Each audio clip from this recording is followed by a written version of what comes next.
Friends, ये है CG TET 2022 का मॉर्निंग शिफ्ट का पेपर फर्स्ट का क्वेश्चन पेपर मैथ्स का सलूशन है। चलिए आज हम देखते हैं किस प्रकार से 2022 में क्वेश्चन पेपर आया था, उसका पूरा सलूशन करेंगे।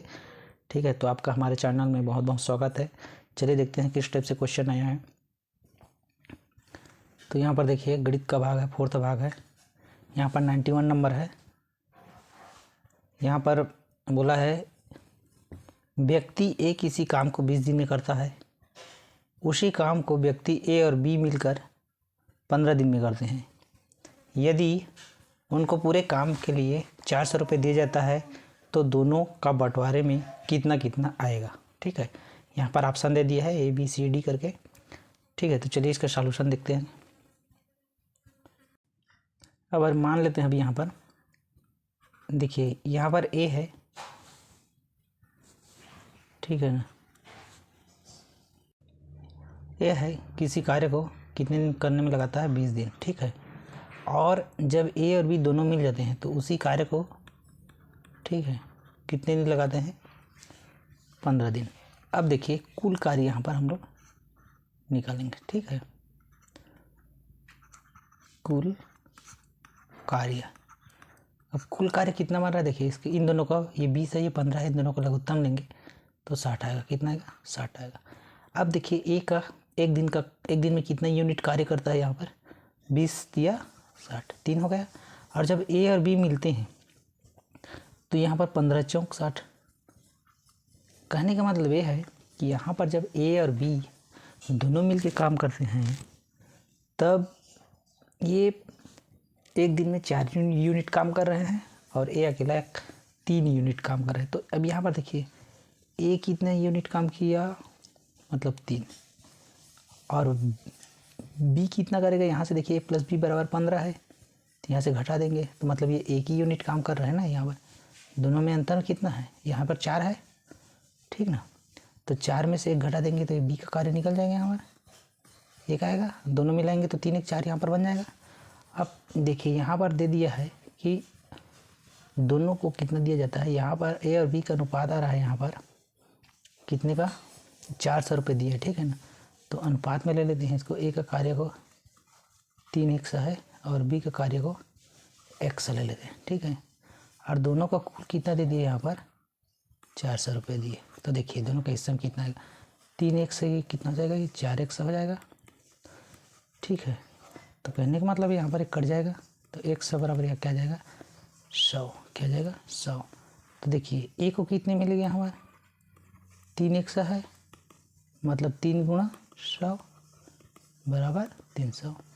और B को कितने मिलेगा, B का है x है तो वो तो 100 है।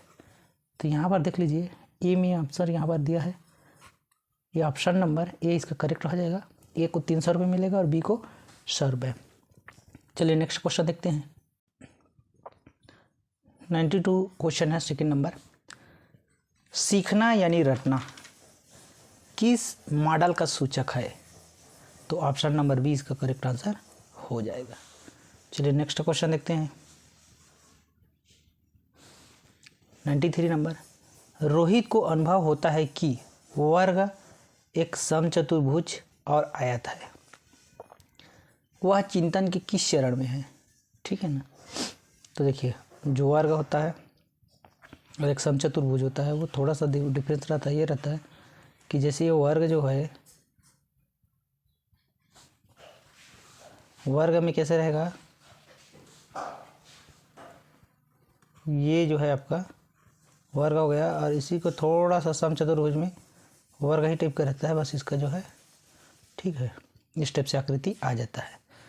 तो यहाँ पर वह किस चरण के चिंतन पर है, तो ऑप्शन नंबर B इसका करेक्ट आंसर हो जाएगा। संबंध, दोनों में संबंध देख रहा है।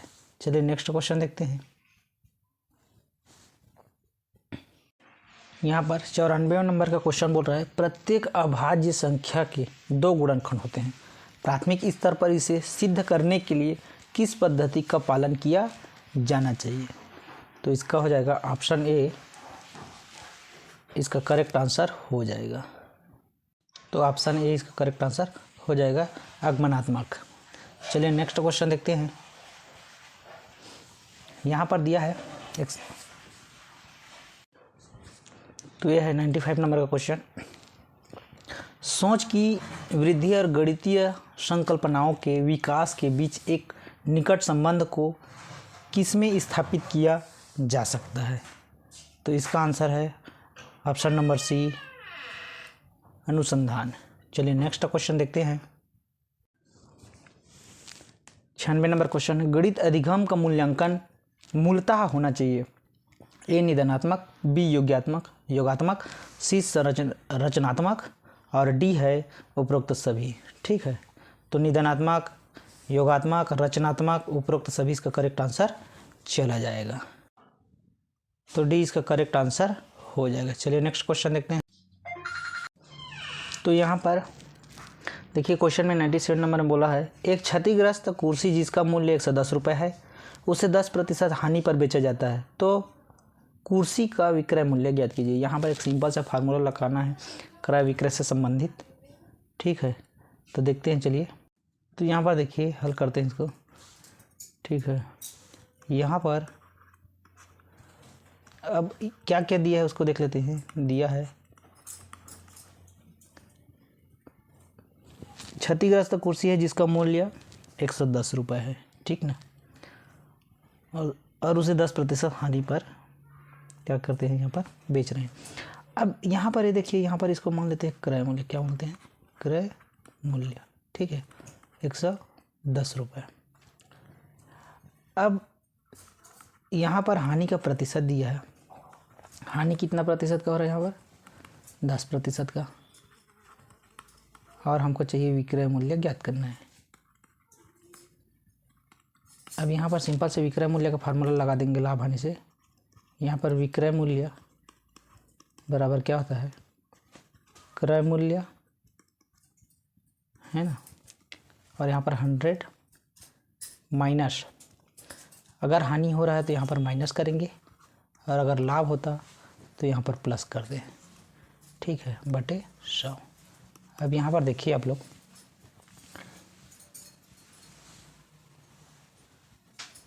कि यहाँ पर दे दिया है ये क्रय 110 रुपये। ठीक है, गुणा 100 माइनस हानि 10% करेंगे बटे 100। अब इसको सिंपल से सॉल्व कर लेंगे हम लोग। 110 गुणा ये हो जाएगा 90 बटे 100। 0 को कटा देंगे तो 9 11 99 रुपया इसका सही आंसर। बस इस टाइप से क्वेश्चन हमेशा व्यापम में पूछा जाता है। आप इस फार्मूला को याद रखिए लाभ हानि का। ठीक है, सिंपल से रहता है। यहाँ पर एसपी है, एसपी मतलब सेलिंग प्राइस, तो सीपी हो जाएगा, और कोष्टक में 100 माइनस जो भी प्रतिशत है, लॉस है तो लॉस प्रतिशत, और यहाँ पर हो जाएगा 100।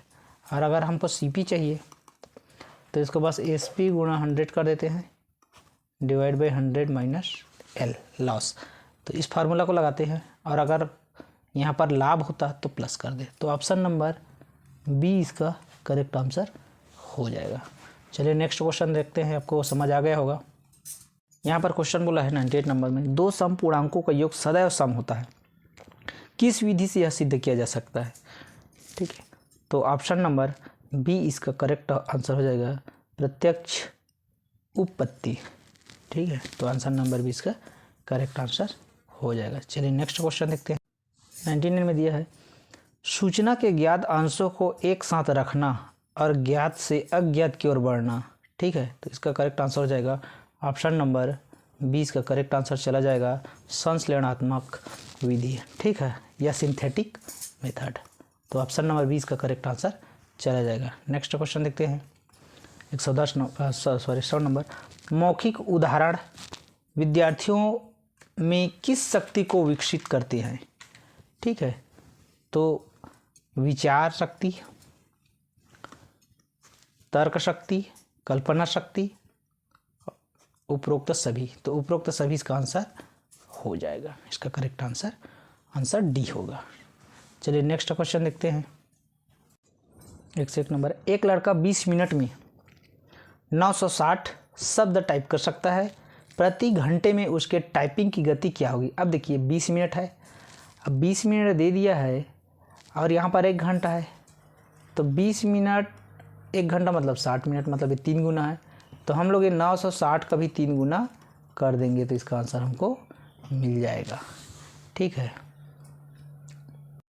तो यहाँ पर देखिए, ठीक है, हल करते हैं।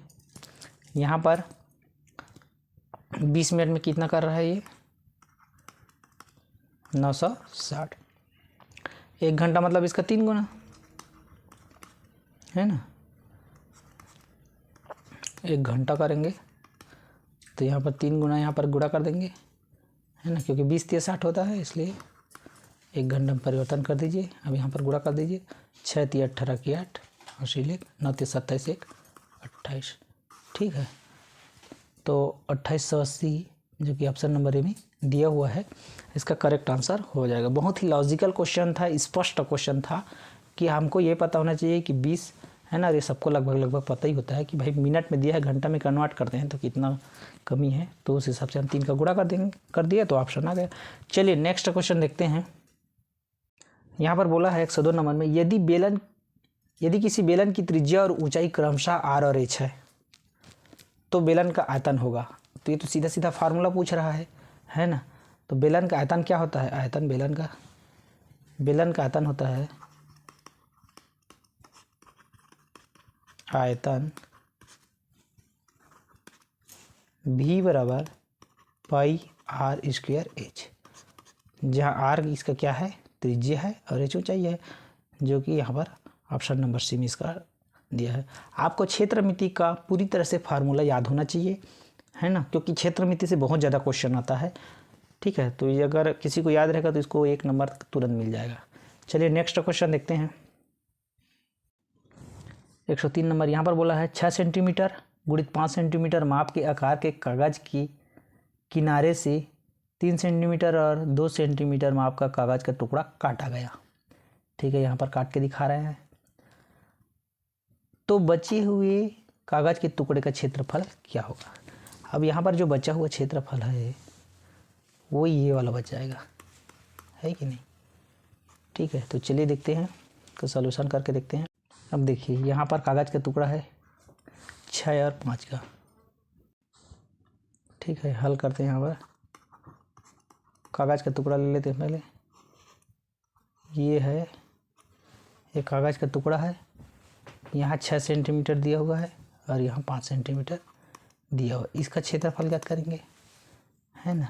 तो क्षेत्रफल हो जाएगा, क्षेत्रफल होता है लंबाई गुणा चौड़ाई, तो ये हो जाएगा 5 × 6 मतलब 6 × 5 = 30 हो जाएगा।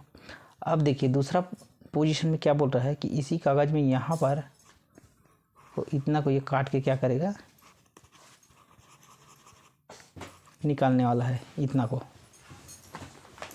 तो यहाँ पर देखिए इतना को क्या करें, काट के निकालने वाले हैं। इसका मतलब हमारे पास कागज़ कैसे अब रह जाएगा,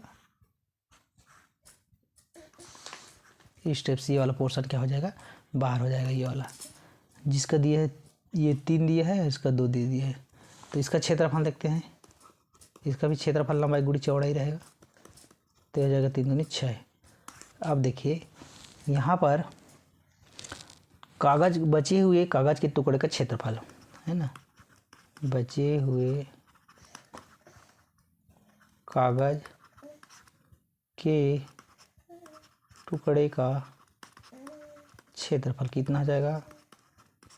देखिए संपूर्ण भाग का क्षेत्रफल कितना है, 30 सेंटीमीटर माइनस ये 6 सेंटीमीटर, तो हो जाएगा 6 × 24 सेंटीमीटर स्क्वायर, जो कि ऑप्शन नंबर सी में दिया हुआ है।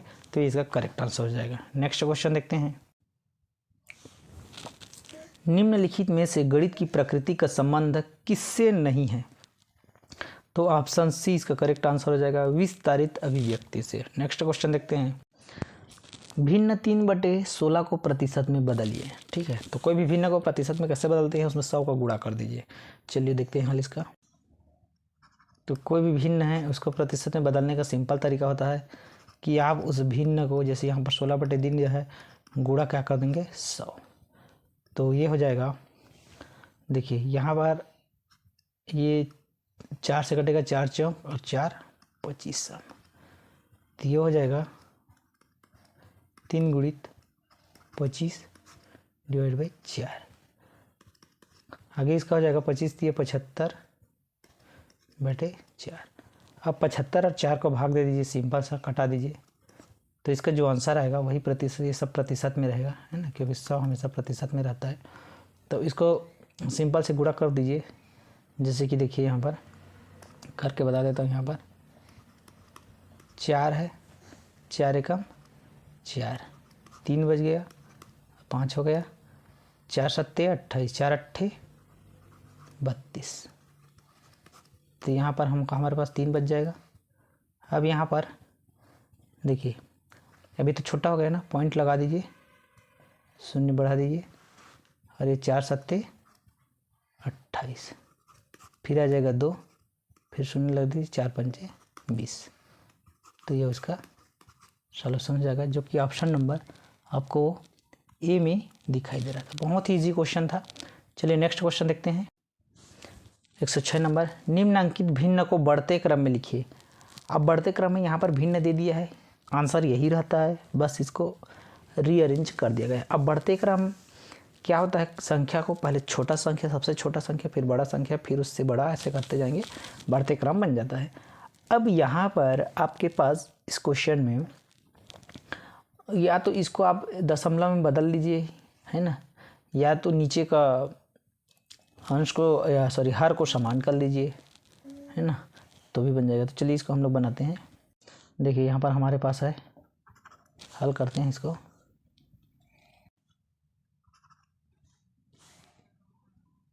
है ना,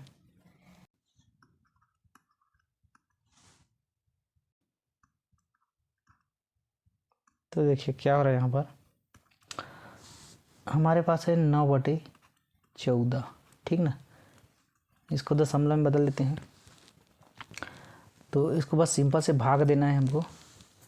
तो 9 तो छोटा है, तो ये हो जाएगा 90, ठीक है ना। तो 14 छके 84, तो 6 बार गया। अब 14 छके 84 बोल रहे हैं, यहाँ पर 90 हो रहा है, 6 बज गया, है ना। फिर 14 चौक 56, दशमलव का 2 डिजिट लेते हैं। अब दूसरा देखते हैं, यहाँ पर दिया है 3/4, तो 75% दिख ही रहा है ना, क्योंकि 3 सत्ते 28, फिर 2 बज गया, फिर शून्य जाएगा, तो 4 सत्ते 28 हुआ था, सॉरी यहाँ पर 4 सत्ते 28 और फिर 2 बज गया शेष, फिर 20 हो जाएगा, तो 4 पंचे 20। और नेक्स्ट है 5/11, इसको देखते हैं। 5 11 है, तो यहाँ पर शून्य तो रहेगा ही रहेगा, 50 हो जाएगा, 11 चौक 44, फिर 6 बचेगा, 11 पंचे 55, ठीक है। तो देखिए यहाँ पर सबसे छोटा कौन सा है, यही है, कौन सा है, यही है। तो बढ़ते क्रम में जमा देते हैं इसको हम लोग, है ना, बढ़ते क्रम में हो जाएगा ये, यही सबसे छोटा दिख रहा है। इससे बड़ा कौन सा है,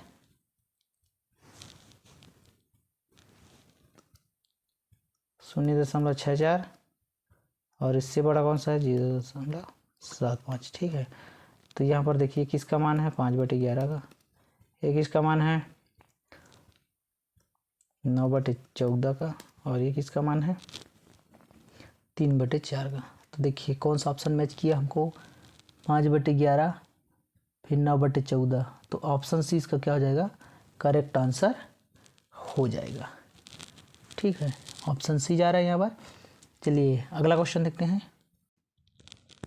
यहाँ पर दिया है, यदि 18:13.5 समानुपात 14:1 है, तो 1 का मान ज्ञात कीजिए, ठीक है। तो चलिए इसको हल करके देखते हैं। देखिए क्या दिया है, यहाँ पर हल करते हैं। यहाँ पर दिया है 18:13.5 और समानुपात है 16:x, ठीक है। तो देखिए समझते जी, यहाँ पर 16/13.5 बराबर 16/x, ठीक है। अब इसको हल करेंगे, x को इस तरफ ले आते हैं और इधर बच जाएगा 16, इधर तो 1 बचेगा और 13.5 इधर चला जाएगा, 18 हो जाएगा।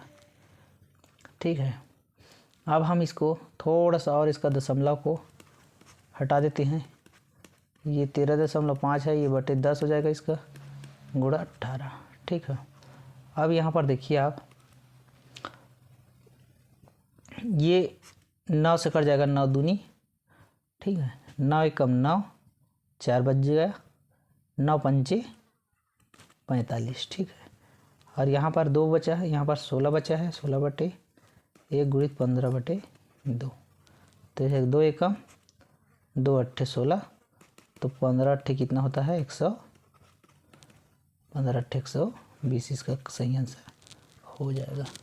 कहीं पर कुछ मिस्टेक हो, ठीक, यहाँ पर थोड़ा सा मिस्टेक है क्योंकि 10 को भूल गए थे हम लोग, तो ये 10 ये हो जाएगा, यहाँ पर कटाने में दिक्कत हो गया था, तो बटे 10 बचा है, तो ये हो जाएगा 12, करेक्ट आंसर हो जाएगा।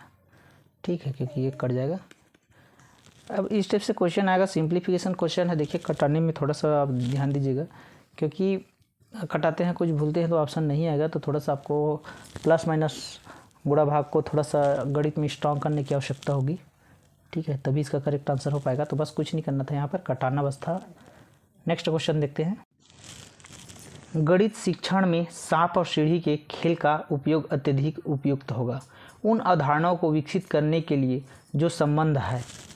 ठीक है, तो ऑप्शन बी इसका करेक्ट आंसर चला जाएगा, संख्याओं से है। चलिए नेक्स्ट क्वेश्चन देखते हैं। 109 नंबर, 2 सही 3/4 भागित 1 सही 1/8 का मान ज्ञात कीजिए। ठीक है, तो चलिए इसको भाग देते हैं। बहुत सिंपल है, सरल की करना है, इसको हल करके देखते हैं। चलिए, तो चलिए इस प्रश्न का हल करते हैं। देखिए यहाँ पर दिया हुआ है 2 सही 3/4 भागित 1 सही 1/8, तो ये हो जाएगा 4 दूनी 8 3 11, 11/4 भागित 8 एकम 8, 8 एक 9/8। फिर इसको क्या करेंगे, जो गुणा है उसको क्या करेंगे, भाग में बदल देंगे। उसके लिए क्या करना पड़ता है, इसको ऊपर का संख्या नीचे और नीचे की संख्या ऊपर चला जाता है, तो ये हो जाएगा 8/9। चलिए नेक्स्ट क्वेश्चन देखते हैं, सॉरी नेक्स्ट सोल्यूशन करते हैं उसका आगे का। 4 एकम 4, 4 दूनी 8, तो ये हो जाएगा 11 गुणा 2/9, तो 22/9। तो 22/9 जो कि ऑप्शन नंबर ए में दिया हो जाएगा, तो ए इसका करेक्ट आंसर चला जाएगा। चलिए नेक्स्ट क्वेश्चन कर। गेंद, संतरा जैसे त्रिविमी आकृति के वस्तुओं का उपयोग करके गोलाई की अवधारणा का विकास करना इस पहलू का उदाहरण है। तो ऑप्शन सी इसका करेक्ट आंसर हो जाएगा। तो ऑप्शन सी, मूर्त से अमूर्त की ओर, ऑप्शन सी इसका करेक्ट आंसर हो जाएगा। चलिए नेक्स्ट क्वेश्चन देखते हैं। 111वां नंबर, 3, 8, 9 और 100 का औसत मान 6 है, तो 100 का मान क्या होगा। ठीक है, तो बहुत सिंपल क्वेश्चन है, औसत का फार्मूला लगाएंगे इसमें। चलिए देखते हैं सलूशन इसका। यहाँ पर देखिए क्या दिया है, हल करते हैं। पहले तो औसत का फार्मूला क्या होता है, औसत बराबर होता है कुल संख्याओं का योग, जितना भी संख्या दिया रहेगा उसका योग, कुल संख्याओं का योग बटे कुल संख्या। ठीक है, जितना संख्या दिया रहेगा वो। अब यहाँ पर देखिए औसत जो है कितना दिया है, 6, और संख्या कुल संख्या का योग करेंगे तो कौन कौन सा संख्या दिया है, 3, 8, 9 प्लस x, है ना। यहाँ पर 4 संख्या दिया है, तो बटे 4। इसको हल कर लेंगे, थोड़ा तिर्यक गुणा करेंगे, तो ये हो जाएगा 6 गुणा 4, और ये हो जाएगा, ठीक है, 20 धन x, तो ये हो जाएगा 6 चौक 24 ऋण 20 बराबर x, तो ये कितना हो जाएगा, 4। कितना हो जाएगा, तो x का मान कितना आ गया, 4, जो कि ऑप्शन नंबर ए में दिया हुआ है। तो ऑप्शन नंबर ए इसका क्या हो जाएगा, करेक्ट आंसर हो जाएगा। ठीक है, चलिए नेक्स्ट क्वेश्चन देखते हैं। 112 नंबर दिया है, आयतन और द्रव्यमान के बीच का संबंध क्या है। ठीक है, ये तो हर जगह हम लोग पढ़ते हैं विज्ञान वगैरह में, जहाँ द्रव्यमान को m से, आयतन को v से और घनत्व को d से, डेंसिटी से अंकित किया गया है। तो हमको ये पता है कि देखिए यहाँ पर रिलेशन जो है समझना है हमको ये पता है कि घनत्व जो होता है डेंसिटी होता है, घनत्व d बराबर क्या होता है, द्रव्यमान बटे आयतन। ठीक है, ये फार्मूला होता है सिंपल सा, द्रव्यमान है ना, मतलब m बटे आयतन, आयतन मतलब यहाँ पर हो जाएगा वॉल्यूम v। तो d is equal to m upon क्या बन रहा है यहाँ पर v। इस टाइप से रिलेशन क्या हमारे ऑप्शन में दिया है, नहीं दिया है ना। तो इसको हम लोग क्या कर सकते हैं, ऑप्शन से थोड़ा मैच कर सकते हैं हम लोग। यहाँ पर दिया है m का मान दिया है, m या v का मान, तो m का मान निकालते हैं। यहाँ से m d और v क्या हो जाएगा, तिर्यक गुण हो जाएगा, तो d इंटू v बराबर m। ठीक है, तो m is equal to d into v, जो कि ऑप्शन नंबर यहाँ पर ठीक है ए में दिया हुआ है। ठीक है, तो ऑप्शन ए इसका करेक्ट आंसर हो जाएगा। चलिए नेक्स्ट क्वेश्चन देख, 113 नंबर, एक घनाभ का आयतन ज्ञात कीजिए जिसकी लंबाई 14 सेंटीमीटर, चौड़ाई 12 सेंटीमीटर तथा ऊंचाई 8 सेंटीमीटर है। ठीक है, option A B C D दिया हुआ है। ठीक है, तो घनाभ का आयतन क्या होता है, लंबाई गुणित चौड़ाई गुणित ऊंचाई। ठीक है, तो चलिए बनाते हैं इसको। घनाभ का आयतन क्या होता है, वॉल्यूम v बराबर लंबाई गुणित चौड़ाई गुणित ऊंचाई, इसी को LBH। तो देखिए यहाँ पर दिया है लंबाई दी है 14 सेंटीमीटर, चौड़ाई दी है 12 सेंटीमीटर, ऊंचाई दी है 8 सेंटीमीटर। तो यहाँ पर हम लोग अपने तरीके से इसको तीनों को गुणा कर लेंगे सरल तरीके से। ठीक है, तो यहाँ पर देख सकते हैं, यहाँ पर 14 गुणित 12 × 96। ठीक है, इसको गुणा करेंगे तो आ जाएगा 34। ठीक है, सॉरी 1344 वर्ग सेंटीमीटर क्यूब, वर्ग नहीं क्यूब। ठीक है, इसको भी ध्यान देना है। तो ऑप्शन नंबर 20 का करेक्ट आंसर चल जाएगा। सिंपल से गुणा करना था, बस एक फार्मूला लगाइए और आंसर पाइए। नेक्स्ट क्वेश्चन देखते हैं, कौन सी अवधारणाएं अधिक अमूर्त है। तो ऑप्शन बी चला जाएगा, बीजगणितीय। ठीक है, ऑप्शन बी इसका करेक्ट आंसर हो जाएगा। नेक्स्ट क्वेश्चन देखते हैं, 115वां नंबर, रूट ऑफ 6.4009 का मान क्या होगा। ठीक है, तो चलिए इसको हल कर लेते हैं। यहाँ पर हल करते हैं, कोई भी रूट दिया रहता है उसको हम लोग है ना, इसके लिए सबसे ज़्यादा ज़रूरी है कि आप क्वेश्चन में देखेंगे कि तो पाएंगे कि यहाँ पर दिया है रूट 6.4009। ठीक है, 6.4009। तो यहाँ पर कुछ नहीं करना है आपको, बस भाग विधि लगा देना है। 6.009, यहाँ पर जोड़ी बना दीजिए, इसका एक है ये 2 है। ठीक है, जोड़ी इसलिए बनाते हैं पेयर्स, ताकि हम इसको नीचे जब सॉल्व करेंगे तो एक साथ उतरेगा डबल डबल। तो यहाँ पर देखिए 2 दूने क्या हो जाएगा 4, क्या हो जाएगा, घटाएंगे 2 बचेगा, यहाँ पर 2 को जोड़ दीजिए, इसका नियम ऐसे होता है, ये 4 हो गया। इसके बाद अब ये एक साथ उतरेगा, यहाँ पर पॉइंट लग जाएगा, ये 40 एक साथ उतरेगा, मतलब 40। अब ये जाएगा, ठीक है, 5 से चला जाएगा, 5 पंचे 25, 5 ले 2 और 5 चौक 20 2 22। ठीक है, इसको घटा देते हैं, इसलिए 1 15 और 09 यहाँ पर यहाँ से उतार लेंगे। अब देखिए 5 की इसको तो आप पहले जोड़िए, तो ये हो जाएगा 5 5 10 5 50 हो जाएगा। अब ये कितना जाएगा, 5 3 15 होता है ना। ठीक, तो 5 3 15 यहाँ पर चला जाएगा, 3 3 9 3 0 0 3 5 15, तो पूरा से कट गया। ठीक है, तो हमारे को मिल गया यहाँ पर 2.53, ये इसका करेक्ट आंसर हो जाएगा, जो कि ऑप्शन नंबर ए में दिया हुआ है। ठीक है, तो ये छोटी छोटी चीज़ें हैं जो जिसको आपको सीखने की ज़रूरत है। चलिए नेक्स्ट देखते हैं। यदि दो संख्याओं का महत्तम समापवर्तक 15 तथा उनका लघुत्तम समापवर्ती 30 है तथा एक संख्या 60 हो तो दूसरी संख्या क्या होगी। अब यहाँ पर एक फार्मूला होता है, उसमें अप्लाई कर देते हैं। तो इसको हल करते हैं।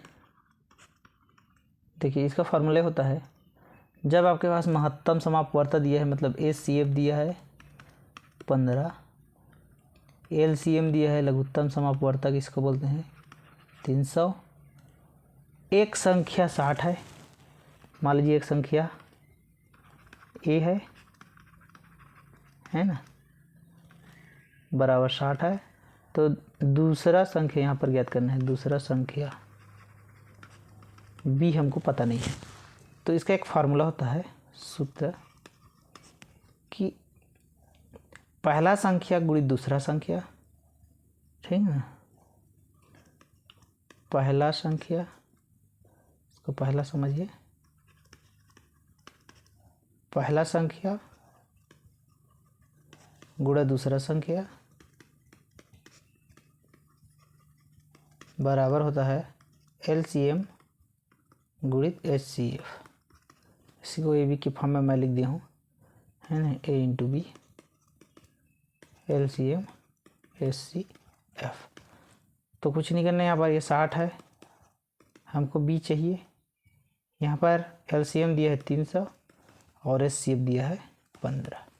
अब B चाहिए हमको 300 गुणा 15 /60।